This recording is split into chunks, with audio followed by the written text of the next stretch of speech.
හයි ඉතින් ඔන්න අද මෙන්න මේ රුපියල් 40 මස්කරේ එක හදාගන්නේ කොහොමද කියලා ඔයාලට කියලා දෙන්න යන්න.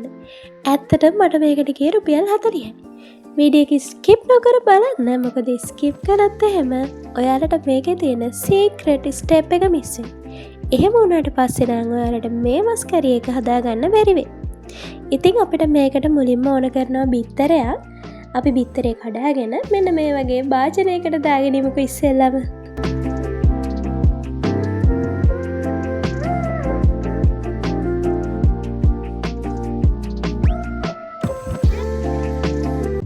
ඔන්න දැන් ඊළඟට මේකට ඕන කරන අඩුම කුඩුම දාන්න යන්නේ මුලින්ම ලුණු.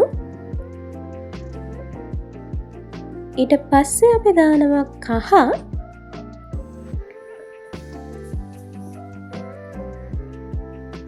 ඊට පස්සේ අපි දාන්නේ මිරිස් කුඩු.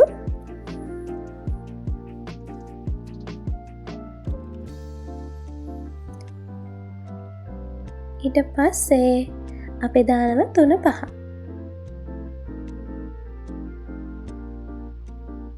මේ ඔක්කොම ටික දාලා අපි මේ ටික හොඳට මික්ස් කරන්න ඕනේ. තව සෝයා සෝස් චුට්ටකුත් දාගන්නවා මං රස චුට්ටක් වැඩි වෙන්න. ඒක අනිවාර්ය නෑ. දැන් අපි මේ ඔක්කොම ටික හොඳට මික්ස් කරන්න ඕනේ.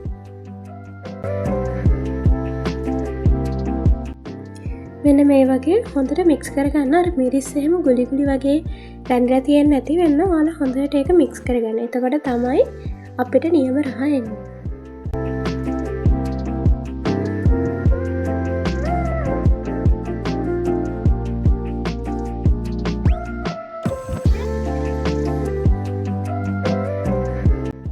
ඔන්න ඊළඟට අපි හදන්නේ මේකට රතු ලුණු චුට්ටක් එකතු කරගන්න. මම නම් රතු ලුණු ගෙඩි දෙකක් වගේ තමයි එකතු කරගත්තේ. මොකද මම ගත්ත එක බිත්තරයයිනේ. ඔයාලා බිත්තර දෙක තුනක් දානවා නම් ඒක ඔයාලා බලලා කරන්න.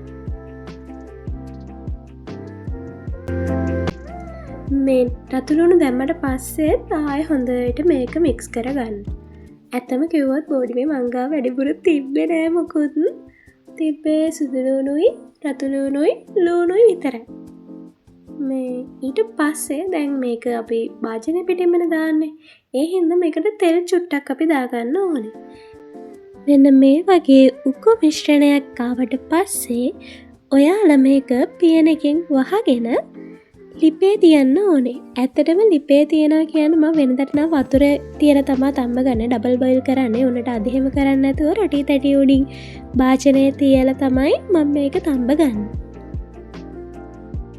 ඒක තැම්බෙන අතරේ අපි අපිට ඕන ඉතුරු ටික ලෑස්ති කරගෙන ඉමු. මං ගාව දැනට තියෙන්නේ ලුණුයි රතු ලුණුයි සුදු ලුණුයි විතරයි. ඔයාලා ගාව තියෙනවා නම් රම්බ කරපිංච මේ හැමදේම මේකට පාවිච්චි කරන්න. අපි ලුණු චූටියට ලියා ගමු.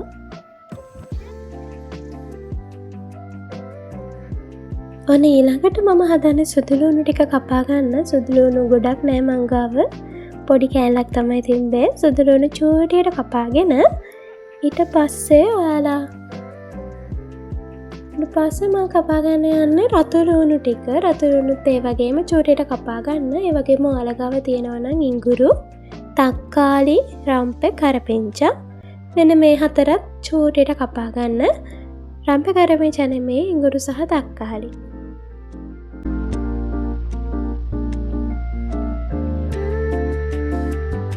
ඔන්න දැන් මං ගාව තියෙන සේරම ටික ලෑස්ති. මේ තියන්නේ අපි දැන් ලිපෙන් බාගත්ත අපේ තැම්බුණ බිත්තරේ. ඇත්තටම මේ අද නම් චුට්ටක් කරවනාද කොහෙද අඩිය ඇලිලා. අපි මේක මේ කොටු කෑලි වලට කපලා කෑලි වෙන් කරලා ගමු.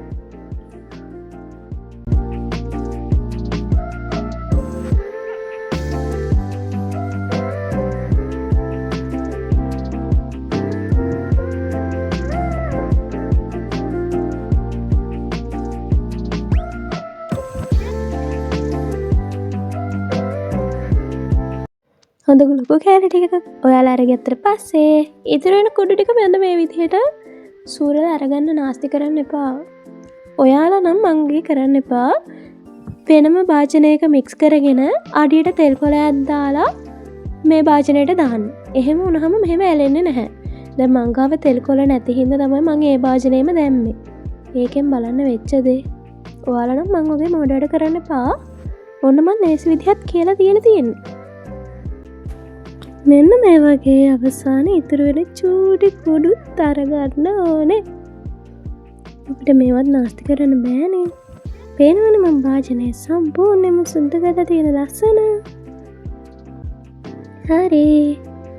මේ තියෙන අපි කෑලි වෙන් කරගත්ත ටිකයි අපේ සූරගත්ත කුඩු ටිකයි. අපි දැන් තෙල් තාච්චිය ලිපෙන් තියමු. ඊළඟට අපිට තියෙන්නේ තාච්චිය ලිපෙන් තියලා තාච්චියට තෙල් චුට්ටක් එකතු කරන්න. දැන් ඉතින් මේ තෙල් ටික රත් වෙනකන් චුට්ටක් ඉන්න තමයි තියෙන්නේ. මේක තමයි මං ඔයාලට අර කිව්ව සීක්‍රට් ස්ටෙප් එක.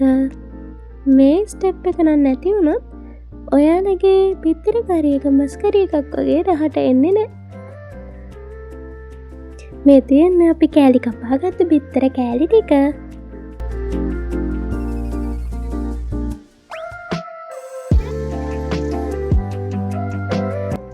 දැන් නම් තෙල් ටික රත් වෙලා වගේ අපි දාලා බලමු කෑල්ලක් කොහොමද කියලා. තෙල් ටික රත් වෙලා අපිට දැන් තියෙන්නේ අපි අර කෑලි කපාගත්ත බිත්තර ටික මෙන්න මේ විදිහට තෙලේ හොඳට බැද ගන්න. මම චූටි කෑල්ලක් දාලා බැලුවේ රත් වෙලාද කියලා. අපේ දැන් හොඳට බැදගමු මෙන්න මේවා. ඔයාලට පේනවා ඇති බිත්තර කෑල්ල අර තිබ්බට වඩා පිම්බිලා එහෙම ඇවිත් තියෙනවා.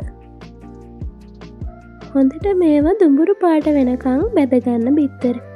කෑලි පාට වෙනස් වෙනකම්ම දැන් කහ පාටට වගේනේ තියෙන්නේ. ඔයාලා මේක දුඹුරු පාට වෙනකම්ම බැදගන්න.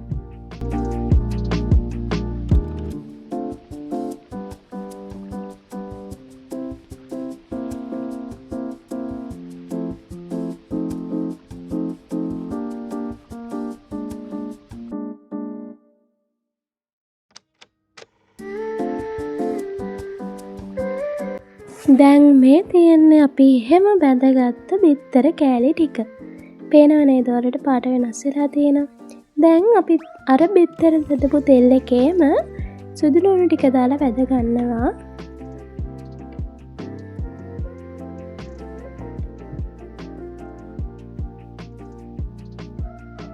ඊට පස්සේ අපි ඒකට අබ චුට්ටක් එකතු කරනවා. අබ දැම්මම ඕන කෑමක් මාර රහයි ළමයි.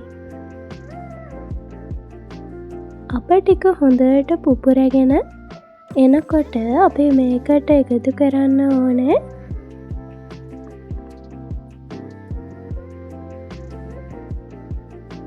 මිරිස් කුඩු,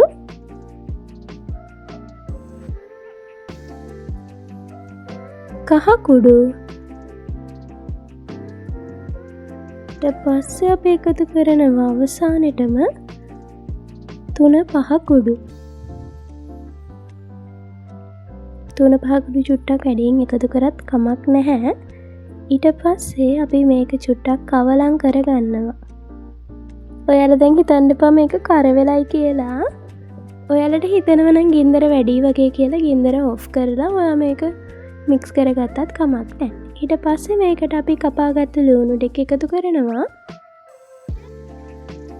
ලුණු ඔක්කොම ටික එකතු කරාට පස්සේ අපේ අර බිත්තර ටික අපි මේකට එකතු කරනවා.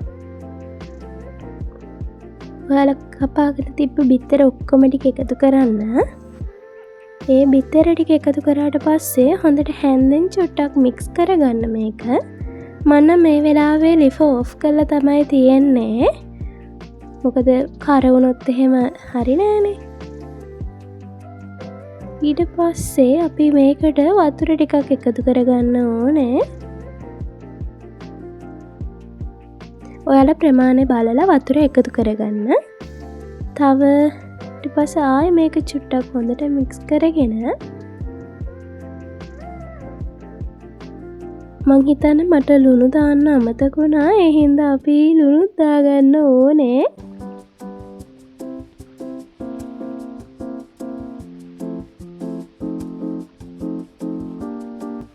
මට හිතනවා නිකං පාට මදි වගේ කියලා. ඒ හින්දා මං එකට තව 3-5 චුට්ටක් එකතු කරගන්නවා.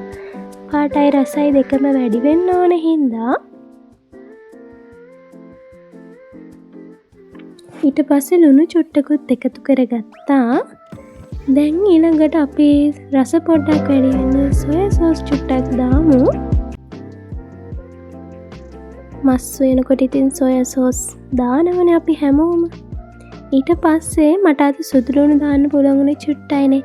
ඒ හින්දා එඩින්බරෝ එකේ chili and ginger sauce එකෙන් මම චුට්ටක් එකතු කරගන්නවා රස පොඩ්ඩක් වැඩි වෙන්න කියලා.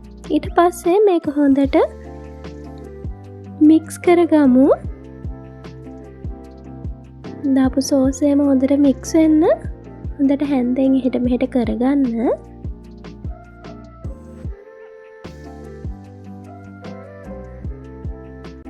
ඊට පස්සේ අපි තව ලුණු චුට්ටක් එකතු කරගන්නවා. අඩු ගින්දරේ තැම්බෙන්න තමයි අපි මේක දාන්නේ. මොකද ලුණු කෑලි හැබැයි හරි රහක් තියෙනවා කෑමවල. හින්දා ලුණු ඕන තරමක් දැම්මත් කමන්නේ. මේ නම් දාන්නේ රෝස්මරි. ඊට පස්සේ අපි සේර චුට්ටකුත් එකතු කරගන්නවා. සාමාන්‍යයෙන් මසක් මාළුවක් හොයද්දී සුවඳට තියෙන්න එපා.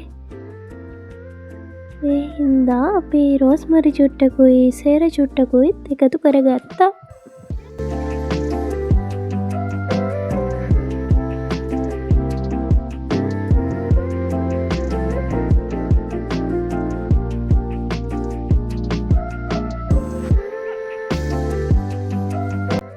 මේක ඇත්තටම මස් එකක් වගේ. ඔන්න ඉතින් අපේ රුපියල් 40 මස් කරිය හදලා ඉවරයි. හැමදාම ඔම්ලට් දාන තම්බල කන බිත්තරයට වඩා වෙන මේ විදිහට රසට හදලා කන්න. ඔයාලා හැමදාම හදාගෙන කයි. එහෙනම් අදට එච්චරයි. මාව subscribe කරලා like එකක් දාගෙන යන්න. ඔයාලගේ ideas උත් මට යටින් comment එකක් දාලා කියන්න. Thank you.